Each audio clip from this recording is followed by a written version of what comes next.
I always pictured that one day I would be speaking at this summit, and I always promised myself that whenever I got this opportunity, I would raise the first and foremost, the most important question about whenever in the Western countries people blaspheme our Prophet, peace be upon him. I always felt that the response from the Muslim Ummah, the OIC, I always felt it was lacking.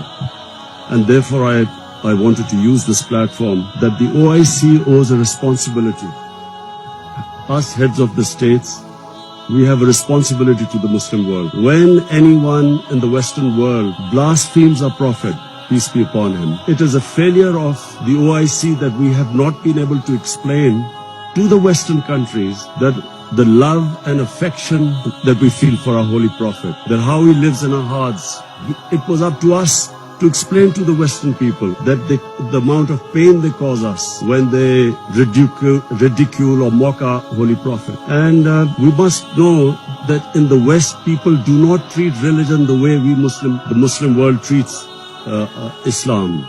We live our religion. In the Western world, they have a completely different attitude to the way they approach religion. And so therefore, on this, Mr. Chairman, I would like to say from this platform that we must, in the forums like the United Nations, forums like the European Union, we must explain to them that they cannot hurt the sentiment of 1.3 billion people under the garb of freedom of expression. The Jewish community has very successfully explained to the world that any misinterpretation of the Holocaust gives them pain. And so the Western world views Holocaust with a lot of sensitivity. But that sensitivity is lacking when they come to talking about our Holy Quran or Prophet, peace be upon him. So I feel that this forum must take it upon itself to explain to the Western world through these forums what it means to us and how we love and respect our Holy Prophet. Secondly, the Western world has through ignorance,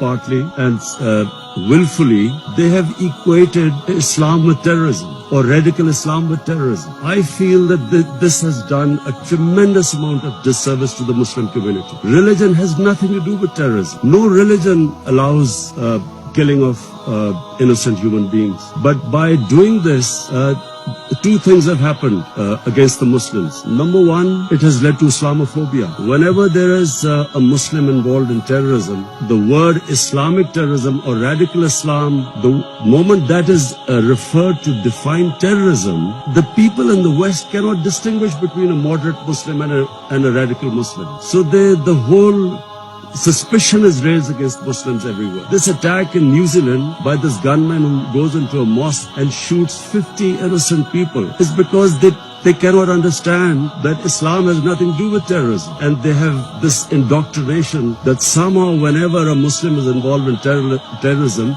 it's something to do with Islam. Before 9/11, 80% of the suicide terrorist attacks were by Tamil Tigers. But no one blamed Hinduism for it, and quite rightly, because religion had nothing to do with it. It was a political struggle. When the Japanese in the Second World War indulged in kamikaze pilots who blew themselves up on American ships, but no one blamed the Japanese religion for it. So this is my second point. I feel that it causes Islamophobia because we, the heads of Muslim states, have not been able to explain to the West, not powerfully enough, that Islam has nothing to do with terrorism. Political struggles have everything to do with terror. And the second disadvantage which the Muslim world has as a result of this, I'm afraid, is that Muslim freedom struggles or Muslim freedom political struggles are delegitimized when they are termed as because of Islamic radicalism. For instance, after 9/11, the people of Kashmir have been conducting a political struggle for their freedom. But after 9/11, it was oppressed, calling it Islamic radicalism and Islamic terrorism. Similarly, the Palestinians. After 9/11, the Palestinians were oppressed. The Israeli government used the word Islamic terrorism. This is my second point. I feel that from this forum, we must take a stand. We must de-link terrorism with Islam. My third point Mr. Chairman. The Muslim world not paying much attention to science and technology. We have an organization called Comstack. I feel that we are on the verge of another industrial revolution with artificial intelligence and blockchain, new technologies coming in. We must not be left behind again. And I feel that we as a Muslim world must spend more of our resources in strengthening ourselves in this field. We must pay more attention to education, to quality education, to universities.